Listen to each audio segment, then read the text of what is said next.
Good evening to one and all. ఈరోజు మనము ఈ స్పోకెన్ ఇంగ్లీష్ కోర్స్కి సంబంధించిన 4వ వీడియో చూస్తున్నాము. ఈ 4th వీడియో మనం ఈరోజు స్టార్ట్ చేస్తున్నాం. అంటే మనకి ఇంగ్లీష్ మాట్లాడాలి అంటే 100% మనము పార్ట్స్ ఆఫ్ స్పీచ్ కానీ, లేకపోతే టెన్సెస్ గురించి కానీ, లేకపోతే యాక్టివ్ వాయిస్, ప్యాసివ్ వాయిస్ కానీ, ఈ గ్రామరు ఇవంతా తెలుసుకొని రిటన్ ఇంగ్లీషు మరియు ఎలా మాట్లాడాలో తెలుసుకోవటం చాలామందికి అనీజీగా అనిపిస్తుంది. అందుకోసం మనం ఏం ప్రోగ్రామ్ స్టార్ట్ చేసాము అంటే, కామన్గా జనరల్గా మనము ఒక అదర్ స్టేట్కి వెళ్ళినప్పుడు వాళ్ళ లాంగ్వేజ్ని మనం ఏ విధంగా అయితే మనం నేర్చుకుంటామో అదే విధంగా మనం ఇంగ్లీష్ లాంగ్వేజ్ని చాలా సింపుల్గా నేర్చుకునే దానికి ట్రై చేస్తున్నాము. నేను మీకు 12 రకాల యాక్షన్స్ని మనం తెలుగులోంచి ఇంగ్లీష్లో ఎలా మాట్లాడాలి అన్నది మనం రెగ్యులర్గా ఆ 12 రకాల యాక్షన్స్నే మనం మాట్లాడుతుంటాము. సో ఇప్పుడు మనం ప్రీవియస్ వీడియోలో మనం 3 వీడియోస్ చేసాం దీనికి సంబంధించి. దాంట్లో మనము ఈ ప్రజెంట్ కంటిన్యూస్గా జరిగే యాక్షన్స్, ఇది మన కంటి ముందు ఏదన్నా ఒక పని కంటిన్యూస్గా జరుగుతుందంటే దాన్ని ఎలా చేయాలి అన్నది మనం ఆల్రెడీ డిస్కస్ చేసాము. నెక్స్ట్ పాస్ట్లో ఒక యాక్షన్ కంటిన్యూస్గా జరుగుతున్న దాన్ని ఎలా చేయాలి అన్నది కూడా మనం కంటిన్యూస్గా చూసాము. నెక్స్ట్ ఫ్యూచర్లో ఒక యాక్షన్ కంటిన్యూస్గా, ఒక పని కంటిన్యూస్గా జరుగుతుంది మన కళ్ళ ముందు, అంటే ఫ్యూచర్లో జరుగుతున్న యాక్షన్ కూడా మనం ఎలా చేయాలో, ఎలా మనం ఇంగ్లీష్లో మాట్లాడాలి అన్నది కూడా చూసాము. మన కాన్సెప్ట్ ఆఫ్ స్పోకెన్ ఇంగ్లీష్ ఏంటి అంటే, మనము క్వశ్చన్స్ని అడగటం ఎలాగా, మనకు కావాల్సింది మనం ఇంగ్లీష్లో ఎలా అడగాలి. అడిగేటప్పుడు మనకి 2 టైప్స్ ఆఫ్ క్వశ్చన్స్ ఉంటాయి. ఒకటి పాజిటివ్ క్వశ్చన్ ఉంటుంది, మరి ఒకటి నెగిటివ్ క్వశ్చన్ ఉంటుంది. ఇది ఎలా అడగాలి అన్నది మనం ఫ్రేమ్ చేస్తాము. నెక్స్ట్ మనం ఆన్సర్ చేసేటప్పుడు కూడా 2 టైప్స్ ఆఫ్ ఆన్సర్స్ ఉంటుంది. ఒకటి పాజిటివ్ ఆన్సర్ ఉంటుంది, రెండోది నెగిటివ్ ఆన్సర్ ఉంటుంది. మనం ఈరోజు ఈ వీడియోలో ఏంటి అంటే 4th యాక్షన్. సో మనం డే టు డే లైఫ్లో చాలాసార్లు రెగ్యులర్గా జరిగే పనుల గురించి మనం ఇంగ్లీష్లో మాట్లాడుతుంటాం. We often spoke about the regular activities in English. రెగ్యులర్గా జరిగే వాటి గురించి మనం ఇంగ్లీష్లో మాట్లాడటం జరుగుతుంటుంది. ఆ విషయాలని మనం ఇంగ్లీష్లో ఎలా మాట్లాడాలి, అందులో కూడా మన ఫార్ములా ఏంటి, 2 టైప్స్ ఆఫ్ ఆన్సర్స్. ఒకటి పాజిటివ్ ఆన్సర్ ఎలా చెప్పాలి మరియు నెగిటివ్ ఆన్సర్ ఎలా చెప్పాలి, పాజిటివ్ క్వశ్చన్ ఎలా అడగాలి, నెగిటివ్ క్వశ్చన్ ఎలా అడగాలి అన్న వాటి మీద ఈరోజు మనం ఈ వీడియోలో క్లియర్గా డిస్కస్ చేసుకుంటాం. రెగ్యులర్గా మనం ఏం మాట్లాడతాము, నా యొక్క హ్యాబిట్స్ గురించి మాట్లాడతాను. హ్యాబిట్ అంటే ఏంది, రెగ్యులర్గా ఒక పని మనము ఇష్టపడి చేసేదాన్నే ఒక హ్యాబిట్ అంటారు. సో రెగ్యులర్గా నాకు న్యూస్ పేపర్ చదవటం అన్నది హ్యాబిట్. రెగ్యులర్గా నాకు కాఫీ తాగటం అన్నది నాకు ఒక హ్యాబిట్. లేదా నేను రెగ్యులర్గా టెంపుల్కి వెళ్తాను, అంటే ఎవ్రీ వీక్ నేను టెంపుల్కి వెళ్తాను. ఫ్రీక్వెంట్గా జరిగేదాన్ని, లేదా రెగ్యులర్గా జరిగేదాన్ని, ఆఫెన్గా తరచుగా జరిగేదాన్ని, వీటిని మనం ఎలా చెప్పాలి అన్నది ఈ రోజులో మనం ఇంగ్లీష్లో ఎలా మాట్లాడాలి అన్నది చూద్దాము. ముందుగా మనకి ఎవరు మాట్లాడుతున్నారు అన్నదాన్ని సబ్జెక్ట్ అంటాము. ఎవరి గురించి అయితే మనం మాట్లాడుతున్నామో తన గురించి మనం మాట్లాడుతుంటే తను అన్నది సబ్జెక్టు, లేకపోతే వాళ్ళ గురించి మనం మాట్లాడుతుంటే వాళ్ళు అన్నది మనకు సబ్జెక్టు. సో ఇక్కడ మనము ఎవరి గురించి మాట్లాడుతున్నామో వాళ్ళు సబ్జెక్టు. నెక్స్ట్ మనం చేసే పని, ఇందాక నుంచి మనం పని గురించి చెప్తున్నాము, అది ఇప్పుడు కంటిన్యూస్గా జరుగుతున్న పని కాదు.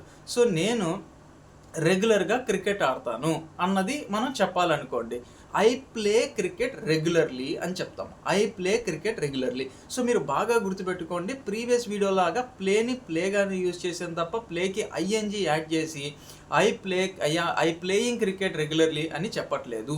సో మనం ఇక్కడ చేస్తుంది ఏంటి అంటే, రెగ్యులర్గా మనం చేసే పనుల్ని ఇంగ్లీష్లో ఎలా చెప్పాలి, అది కూడా 2 రకాల ఆన్సర్స్ ఎలా చెప్పాలి, పాజిటివ్ ఆన్సర్ ఎలా చెప్పాలి మరియు నెగిటివ్ ఆన్సర్ ఎలా చెప్పాలి, పాజిటివ్ క్వశ్చన్ ఏ విధంగా అడగాలి మరియు నెగిటివ్ క్వశ్చన్ ఏ విధంగా అడగాలన్నది ఈరోజు క్లియర్గా చూద్దాం.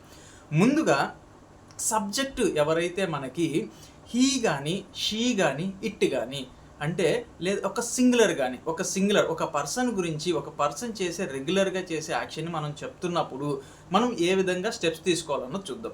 ఏదైతే పని ఉందో ఆ పని గురించి తెలిపే పదాన్ని మన ఇంగ్లీష్లో ఉన్న పదానికి ఎస్ కానీ, ఐఎస్ కానీ మనం యాడ్ చేయడం జరుగుతుంది. ఎప్పుడు యాడ్ చేయాలి, ఇప్పుడు ప్లే అంటే ప్లేస్ అని, ప్లేకి PLAY ఎస్ యాడ్ చేస్తాము. ఎప్పుడు ఎస్ యాడ్ చేయాలి, ఎందుకు ఎస్ యాడ్ చేయాలి, ముందుగా ఎందుకు ఎస్ యాడ్ చేయాలి అంటే ఇది రెగ్యులర్గా జరుగుతున్న యాక్షను.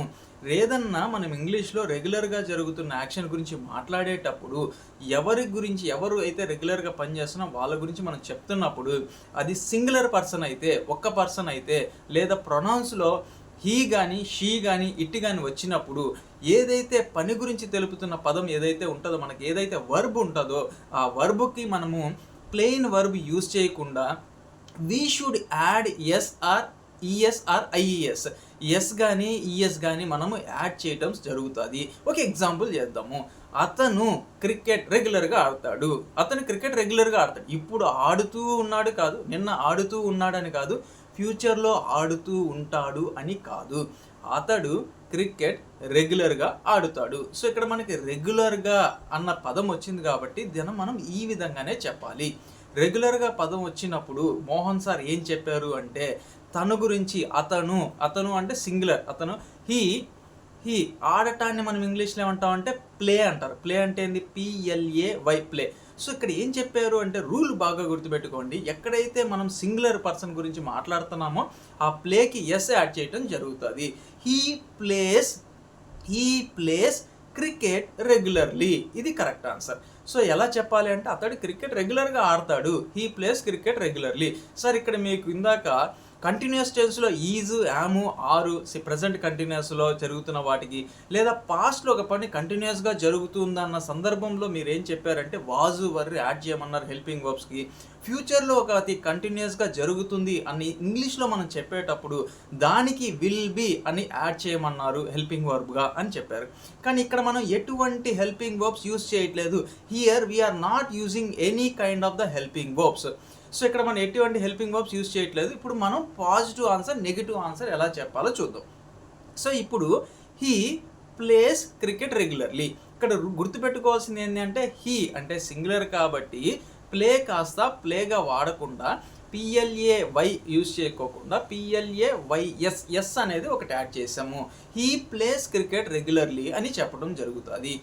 ఆమె క్రికెట్ రెగ్యులర్గా ఆడుతుంది అన్నప్పుడు, లేకపోతే ఆమె వంట రెగ్యులర్గా చేస్తుంది అంటే షీ కుక్స్ COOKకి వంట వండటానికి కుక్ అంటారు. ఇంగ్లీష్లో మనం దాన్ని ఎస్ యాడ్ చేయడం జరుగుతుంది. ఎందుకు ఎస్ యాడ్ చేయాలి అంటే అక్కడ ఆమె అంటే సింగులర్ వచ్చింది కాబట్టి మనం ఎస్ యాడ్ చేయాలి.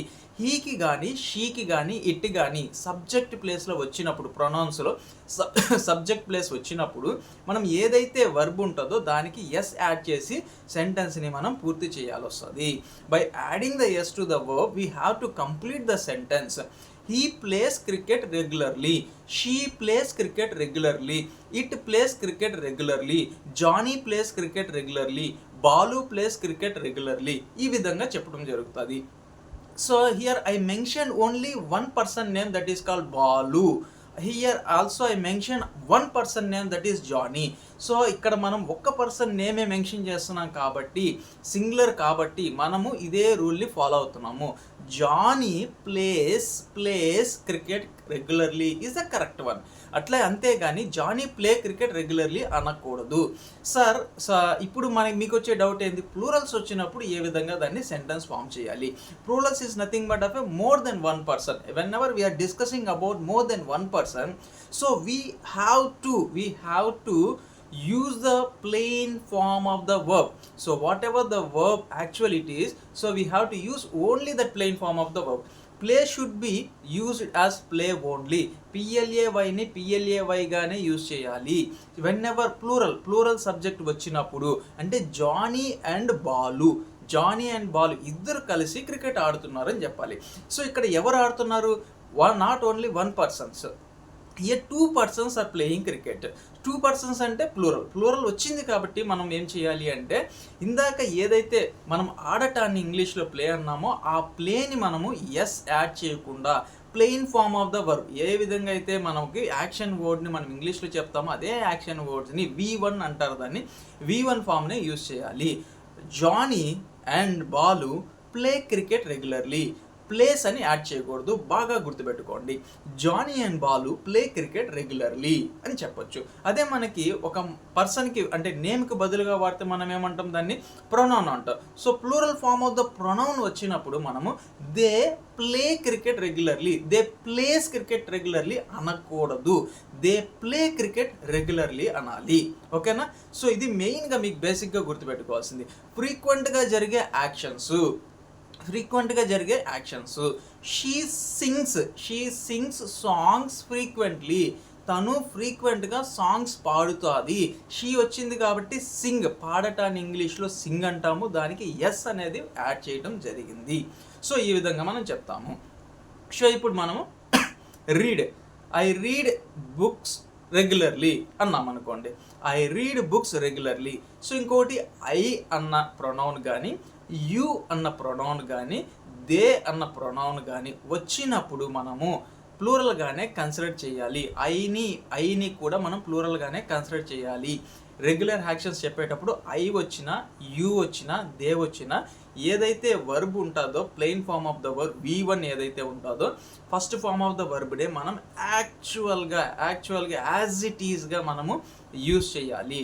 సో ఇక్కడ ఐ రీడ్ బుక్స్ రెగ్యులర్లీ అని చెప్పాలి, కానీ ఐ రీడ్స్ అని అనకూడదు. ఐ రీడ్ బుక్స్ రెగ్యులర్లీ, నేను బుక్స్ రెగ్యులర్గా చదువుతాను. I go to church regularly, I go to temple regularly. ఇక్కడ ఐ వచ్చింది కాబట్టి వెళ్ళటాన్ని, నేను చర్చికి రెగ్యులర్గా వెళ్తాను, నేను టెంపుల్కి రెగ్యులర్గా వెళ్తాను అంటున్నాము. ఏదన్నా సరే రెగ్యులర్గా అన్న దాన్ని మనం ఈ స్ట్రక్చర్లోనే చెప్పాలి. ఐ అని వచ్చింది కాబట్టి గోని గోగానే యూస్ చేస్తాం, అంతేగాని గోకి ఈఎస్ పెట్టి గోస్ అని అనము. అదే అతను టెంపుల్కి రెగ్యులర్గా వెళ్తాడు, లేదా వీక్లీ వన్స్ వెళ్తారు అన్న సందర్భంలో అతను అంటే హీ వచ్చింది కాబట్టి జీఓకి ఈఎస్ యాడ్ చేయాలి. He goes to temple regularly అని చెప్పాలి. She goes to church regularly అని చెప్పాలి. ఐ వచ్చినప్పుడు గోగానే యూజ్ చేయాలి. ఐ వచ్చినప్పుడు మనకున్న వర్బ్ ఏదైతే ఉంటుందో ఆ వర్బ్ని యాజ్ ఇట్ ఈస్గా యూజ్ చేయాలి తప్ప మనం ఎటువంటి ఎస్ కానీ, ఐఏఎస్ కానీ, ఈఎస్ కానీ యాడ్ చేయాల్సిన అవసరం లేదు.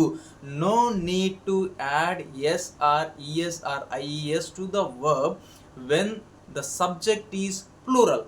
సో ప్లూరల్ సబ్జెక్ట్ ఉన్నప్పుడు ఎస్ కానీ, ఐఏఎస్ కానీ యాడ్ చేయాల్సిన అవసరం లేదు.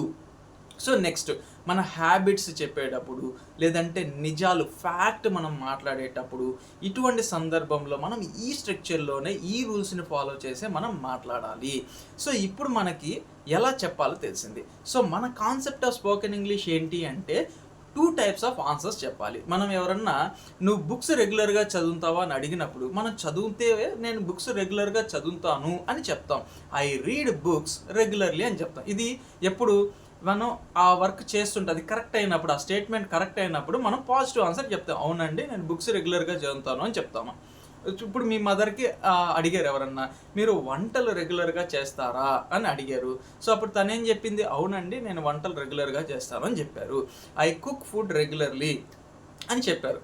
అలా కాకుండా తను రెగ్యులర్గా బుక్స్ చదవదు, క్రికెట్ అంటే ఇష్టం, తను క్రికెట్ రెగ్యులర్గా ఆడతారు. అప్పుడు తనేం చెప్పాలి అంటే నేను బుక్స్ రెగ్యులర్గా చదవనండి, నేను క్రికెట్ రెగ్యులర్గా ఆడతాను అని చెప్పాలి. సో ఇప్పుడు ఏంది, చదవను బుక్స్, నేను రెగ్యులర్గా చదవను అంటే నెగిటివ్ ఆన్సర్ అనేది చెప్పాలి. ఇక్కడ నెగిటివ్ ఆన్సర్ చెప్పడానికి నేనేం చెప్పానంటే by putting a not, the word not, NOT not beside the helping verb. So ఇక్కడ మనకి కంటిన్యూస్ టెన్స్లో is, am, are, past continuous టెన్స్లో was, were, next future continuous టెన్స్లో విల్ బి పక్కన మనం NOT పెట్టడం వల్ల ఒక పాజిటివ్ స్టేట్మెంట్ ఏదైతే ఉందో దాన్ని నెగిటివ్ స్టేట్మెంట్గా కన్వర్ట్ అవుతుంది. ఇక్కడ మనకి ప్రాబ్లం ఏముంది అంటే ఇక్కడ ఎటువంటి హెల్పింగ్ వర్బ్ లేదు. సో హెల్పింగ్ వర్బ్ లేనప్పుడు మనం ఏం చేయాలి అంటే సింగులర్కి అయితే డస్ అనే హిడెన్ హెల్పింగ్ వర్బ్ మనం తీసుకోవాలి.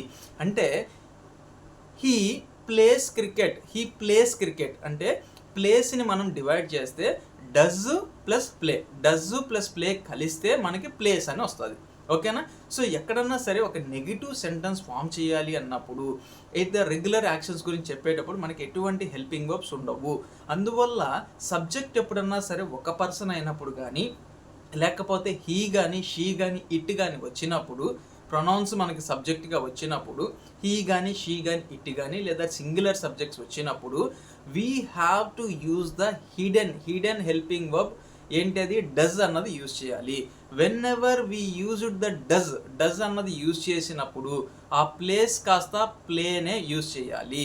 అంటే డజ్ యూజ్ చేసినప్పుడు ప్లేనే వాడాలి. He does not play cricket అని చెప్పాలి, అంతేగాని he does not place cricket అని చెప్పకూడదు. డస్ వాడాం కాబట్టి ఆ ఎస్ కూడా వాడాల్సిన అవసరం లేదు. సో ఎందుకు డస్ వాడాల్సి వస్తుంది? మనకి నెగిటివ్ ఆన్సర్ ఫామ్ చేయాలి. నెగిటివ్ ఆన్సర్ ఫామ్ చేయాలంటే ఎన్ఓటీ పెట్టాలి. ఎన్ఓటీ నాట్ ఎక్కడ పెట్టాలి అంటే హెల్పింగ్ వర్బ్ అయిన డస్ పక్కన పెట్టాలి. సో ఇక్కడ మనం ఏం చెప్తామంటే he plays cricket regularly. He అనే సబ్జెక్ట్ సింగులర్ కాబట్టి ప్లేకి మనం ఎస్ యాడ్ చేసి హీ ప్లేస్ క్రికెట్ రెగ్యులర్లీ అని చెప్పాము. ఇప్పుడు మనం అతను నెగిటివ్ సెంటెన్స్ చెప్పాలి. He does not play cricket regularly. Does అనేది హిడెన్ హెల్పింగ్ వర్బ్ మనం తీసుకున్నాం. ఎందుకు డస్ తీసుకున్నాము అంటే ఇది మనకి సబ్జెక్ట్ సింగులర్గా ఉంది కాబట్టి హీ డస్ నాట్ డస్ పక్కన నాట్ పెట్టాలి. హీ డస్ నాట్ ప్లేస్ అని వాడకూడదు. ఏం చెప్పాలి? He does not play cricket regularly. He plays cricket regularly, he does not play cricket regularly. ఇది మనం రెండు రకాల ఆన్సర్స్. ఇప్పుడు ప్లూరల్ వచ్చింది అనుకోండి, సార్ మీరు సింగులర్ అయితే డస్ పెట్టమన్నారు, సో అదే ప్లూరల్ వచ్చినప్పుడు మరి ఏం చేయాలి అంటే ప్లూరల్ సబ్జెక్ట్ వచ్చినప్పుడు మనం డూ అని పెట్టాలి. So they play cricket regularly, they play cricket బాగా గుర్తుపెట్టుకో, దే ప్లే అని వాడుతున్నాం. ఎందుకు వాడుతున్నాం అంటే ప్లూరల్ సబ్జెక్ట్ వచ్చినప్పుడు ప్లేని ప్లేగానే వాడాలి, ఎస్ కానీ ఈఎస్ కానీ ఏమి వాడకూడదు. దే ప్లే క్రికెట్ రెగ్యులర్లీ అన్నది మనకు కరెక్ట్ ఆన్సర్. ఇప్పుడు దీన్ని నెగిటివ్ చేయాలి అంటే, నెగిటివ్ స్టేట్మెంట్ ఫామ్ చేయాలి అంటే ఈ ప్లేలో మనకి హిడెన్ వర్బ్ ఏముంటుందంటే డూ. సబ్జెక్ట్ మనకి ప్లూరల్ ఉన్నప్పుడు they do not play cricket regularly అని చెప్పాలి. They play cricket regularly, they do not play cricket regularly. ఇక్కడ డూ ఎందుకు వాడాము అంటే దే ప్లూరల్ వచ్చింది కాబట్టి, డస్ ఎందుకు వాడాము అంటే హీ వచ్చింది కాబట్టి, హీ కానీ షీ కానీ ఇట్ కానీ లేదా సింగులర్ సబ్జెక్ట్ వచ్చినప్పుడు డస్ అని వాడాలి. ఎప్పుడైతే డస్ పెట్టి పక్కన నాట్ పెట్టి మనం సెంటెన్స్ కంప్లీట్ చేసినప్పుడు ఆ వర్బ్కి మళ్ళీ ఎస్ కానీ ఈఎస్ కానీ యాడ్ చేయాల్సిన అవసరం లేదు. ఇక్కడ he does not play cricket regularly అని చెప్పాలి, she does not play cricket regularly, it does not play cricket regularly అని చెప్పాలి. ప్లూరల్ వచ్చినప్పుడు they do not play cricket regularly అని చెప్పాలి. ఓకేనా? Johnny and Balu do not play cricket అని చెప్పాలి. ఎందుకు జానీ అండ్ బాలు అంటే ఇద్దరు పేర్లు చెప్పాం కాబట్టి అది ప్లూరల్ ఫామ్ అవుతుంది. సో ఇప్పుడు మనము ఈ విధంగా మనం ఏం చేయాలి అంటే పాజిటివ్ ఆన్సర్, నెగిటివ్ ఆన్సర్ చెప్పాలి. బాగా గుర్తుపెట్టుకోండి, రెగ్యులర్ యాక్షన్స్ మనం ఇంగ్లీష్లో మాట్లాడే సందర్భంలో మనము సింగులర్ అయినప్పుడు ఒక పర్సన్ గురించి మనం మాట్లాడినా లేకపోతే హీ కానీ షీ కానీ ఇట్ కానీ సబ్జెక్ట్గా వచ్చినప్పుడు నెగిటివ్ ఆన్సర్ ఫామ్ చేయాలంటే డస్ని యూజ్ చేసుకోవాలి. డస్ నాట్ అని చెప్పేసి ఆ వర్బ్ని యాజ్ ఇట్ ఈస్గా పెట్టాలి, ఎస్ కానీ ఈఎస్ కానీ యాడ్ చేయకూడదు. ప్లూరల్ వచ్చినప్పుడు డూని యూజ్ చేయాలి, డు నాట్ అని యూజ్ చేయాలి కానీ డస్ నాట్ అని యూజ్ చేయదు. ఇది బాగా గుర్తుపెట్టుకోండి. మీకు ఎస్ఆర్ నో క్వశ్చన్స్ ఫామ్ చేయడం వచ్చు. పాజిటివ్ క్వశ్చన్ ఎలా ఫామ్ చేయాలి, నెగిటివ్ క్వశ్చన్ ఎలా ఫామ్ చేయాలి తెలుసు. నేను ఆల్రెడీ చెప్పాను, ఏదైతే మీకు హిడెన్ హెల్పింగ్ వర్బ్ ఉంటుందో ఆ హెల్పింగ్ వర్బ్ని సబ్జెక్ట్ని ఇంటర్చేంజ్ చేయటం వల్ల మనకి ఎస్ఆర్ నో క్వశ్చన్స్ ఫామ్ అవుతాయి. సో ఇప్పుడు మనకి హీ డస్ నాట్ అంటే ఇప్పుడు హీ ప్లేస్ క్రికెట్ అన్నారు అనుకోండి. హీ ప్లేస్ క్రికెట్ అంటే ఏంది, ప్లేస్లో డస్ ప్లస్ ప్లే ఉంటుంది. అప్పుడు మనం సింగులర్ ఉన్నప్పుడు మన క్వశ్చన్ ఏ విధంగా అడగాలి అంటే సింగులర్ సబ్జెక్ట్ కానీ హీ కానీ షీ కానీ ఇట్ కానీ ఉన్నప్పుడు మనం సబ్జెక్ట్ ఏ విధంగా అడగాలి అంటే క్వశ్చన్ ఏ విధంగా అడగాలంటే డస్ షీ ప్లే క్రికెట్ అని అడగాలి. Does she play cricket, does she play cricket, does she cook food regularly అని అడగాలి. డస్ షీ లేకపోతే does he play cricket, does it play cricket అని అడగాలి. రెగ్యులర్గా ఆడుతుందా? Does he read books regularly? He వచ్చింది కాబట్టి డస్ యూజ్ చేసాం. అదే ప్లూరల్ అనుకోండి, ప్లూరల్ ఏం చేస్తా అంటే do they play cricket, play కాస్త ప్లేకి ముందు మనం ఏం చేయాలి, డూ అని పెడతాం అన్నమాట. డూ దే ప్లే క్రికెట్, వాళ్ళు క్రికెట్ రెగ్యులర్గా ఆడతారా అని అడగాలి. ఓకేనా. ప్లూరల్ వచ్చినప్పుడు డూ దే ప్లే క్రికెట్ అని అడగాలి. సింగులర్ వచ్చినప్పుడు does he, does she, does it, లేకపోతే డస్ బాలు, డస్ మోహన్, లేకపోతే డస్ జానీ అని అడగాలి. ఈ విధంగా మనము పాజిటివ్ క్వశ్చన్స్ ఫ్రేమ్ చేయాలి. అదే నెగటివ్ క్వశ్చన్స్ ఎలా ఫామ్ చేయాలంటే doesn't she, does not she play cricket, doesn't she, does not she play cricket, తను క్రికెట్ రెగ్యులర్గా ఆడదా అని అడగటం. తను క్రికెట్ రెగ్యులర్గా ఆడదా అని అడుగుతారు. సో ఇప్పుడు మీకు ఎవరన్నా మీ ఫ్రెండ్ అడిగారు, తను రెగ్యులర్గా బుక్స్ చదువుతాడు అని చెప్పాము, లేకపోతే బుక్స్ చదవడు అని చెప్పారు. మనకు డౌట్ వచ్చింది, తను చదువుతుంది. అప్పుడు మీరేం చెప్తారు, తను చదువుందా, రెగ్యులర్గా చదువుందా, నిజం చెప్పు, రెగ్యులర్గా చదువుందా అన్నది చెప్తాం. అప్పుడు ఎట్లా చెప్తాం, doesn't he read books regularly, tell me doesn't he read books regularly అని చెప్పడం జరుగుతుంది. Does not he read books regularly, తను రెగ్యులర్గా బుక్స్ చదవదా అని చెప్పటం. Does he read books regularly, తను రెగ్యులర్గా బుక్స్ చదువుతాదా అని అడగటం. చదువుతాదా రెగ్యులర్గా అన్నది ఇక్కడ మనకు కావాలి. అంటే does he play cricket regularly, తను రెగ్యులర్గా క్రికెట్ ఆడుతాడా. Doesn't he play cricket regularly, does not he play cricket regularly, తను రెగ్యులర్గా క్రికెట్ ఆడదా. ఇలా మనం ఫ్రేమ్ చేసుకోవాలి. ఓకేనా. సో ఇప్పుడు మనం మీకు చాలా వరకు అడుగుతుంటాం, నీకు ఇంగ్లీష్ వచ్చా అంటాం. అది ఫ్యాక్ట్. మనం ఏదన్నా కానీ ఎస్ ఐ నో ఇంగ్లీష్ అంటాం, ఐ నో ఇంగ్లీష్ అంటాం. సో ఇప్పుడు మనకి నీకు ఇంగ్లీష్ ఐ నో ఇంగ్లీష్ అన్నది మనకి పాజిటివ్ స్టేట్మెంట్. ఎందుకంటే అది ఫ్యాక్ట్ కాబట్టి మనం చెప్పుకున్న సెంటెన్స్లోనే చెప్పాలి. ఐ వచ్చింది కాబట్టి నో కానీ యూజ్ చేసాము. నాకు ఇంగ్లీష్ తెలియదు, సో అప్పుడు ఏం చేయాలి, నేను నాట్ పెట్టాలి. నాకు నాట్ పెట్టడానికి ఎటువంటి హెల్పింగ్ వర్బ్ లేదు. సో అటువంటి సందర్భంలో నేను ఏం చెప్పాలి, ఎన్ఓటి నాట్ పెట్టడానికి. సో ఐ అనేది మనకి ప్లూరల్గా కన్సిడర్ చేస్తాం ఇంగ్లీష్ గ్రామర్లో. సో ఐ వచ్చినప్పుడు మనం డూ పెట్టుకోవాలి. I do not know English అని చెప్పాలి. I does not know English అని చెప్పకూడదు. I don't know. డోంట్ అంటే do plus not, do plus నాట్కి షార్ట్ ఫామే don't. I do not know English అని చెప్తాం. ఓకేనా. I know English, I do not know English. Do I know English, నాకు English వచ్చా. డోంట్ ఐ నో ఇంగ్లీష్, నాకు English రాదా చెప్పు అని అడుగుతాం అన్నమాట. ఓకేనా. సో ఈ టైప్గా మనము రెగ్యులర్గా, ఫ్రీక్వెంట్గా, లేకపోతే హ్యాబిచువల్ యాక్షన్స్, లేకపోతే కస్టమరీ అంటే మనకి ఏదైతే కస్టమరీ యాక్షన్స్ ఏదైతే ఉంటుందో. Next universal facts, sun rises in the east. So universal fact ఏదైతే ఉందో అవి. నెక్స్ట్ ఫ్యాక్ట్, జనరల్గా మన నిజాల్ని, అవి ఒక స్టేట్మెంట్ని మనం ఏ విధంగా చెప్పాలి అంటే ఈ స్ట్రక్చర్లోనే చెప్తాము. హీ కానీ, షీ కానీ, ఇట్ కానీ, లేదా సింగులర్ సబ్జెక్ట్ వచ్చినప్పుడు ప్లేకి ఎస్ కానీ, ఈఎస్ కానీ యాడ్ చేసి సెంటెన్స్ కంప్లీట్ చేస్తాము. లేకపోతే ప్లూరల్ వచ్చినప్పుడు, లేకపోతే యూ కానీ, ఐ కానీ, వి కానీ వచ్చినప్పుడు, దే కానీ వచ్చినప్పుడు మనము ప్లెయిన్ వర్బ్గా పెడతాము. ఇది ఏ టైప్ ఆఫ్ యాక్షన్స్ అన్నిటికి కాదు. మనం నిన్న వేరే చదువుకున్నాం, నిన్న మనం రెగ్యులర్గా జరిగే వాటి గురించి చదువుకున్నాం. ఈరోజు నిన్న మనం రెగ్యులర్ కాదండి, కంటిన్యూస్గా జరుగుతున్నది మన కంటి ముందు కంటిన్యూస్గా జరుగుతుంటే ప్రెసెంట్ కంటిన్యూస్లో చెప్తాం. నిన్న కంటిన్యూస్గా ఒక పని జరిగింది అని చెప్పడానికి పాస్ట్ కంటిన్యూస్లో చెప్తాం. రేపు కంటిన్యూస్గా ఒక పని నేను ఈ టైంకి చేస్తూ ఉంటానని చెప్పడానికి ఫ్యూచర్ కంటిన్యూస్లో చెప్తాం. కానీ ఈరోజు మనం ఈ క్లాస్లో ఏం చెప్పుకున్నాము అంటే రెగ్యులర్గా జరిగే వాటి గురించి, మన హ్యాబిట్స్ గురించి, మన ఇంగ్లీష్లో ఎలా మాట్లాడాలో తెలుసుకున్నాము. ఫ్రీక్వెంట్గా, ఆఫెన్గా మాట్లాడే విషయాల గురించి, మనము చేసే పనుల గురించి మనం ఎలా మాట్లాడాలో చెప్పుకున్నాము. నెక్స్ట్ యూనివర్సల్ ఫ్యాక్ట్ కూడా ఈ స్ట్రక్చర్లోనే చెప్పుకుంటాము. ఓకేనా. ఇది చాలా చాలా చాలా ఇంపార్టెంట్.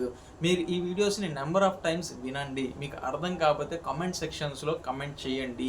ఎవరన్నా నెససరీ పర్సన్స్ ఎవరైతే ఉంటుందో వాళ్ళకి ఉపయోగపడుతుంది అంటే వాళ్ళకి మటుకే షేర్ చేయండి. నచ్చకపోతే మటుకు తప్పకుండా అన్లైక్ చేయండి. ఓకేనా. Thank you.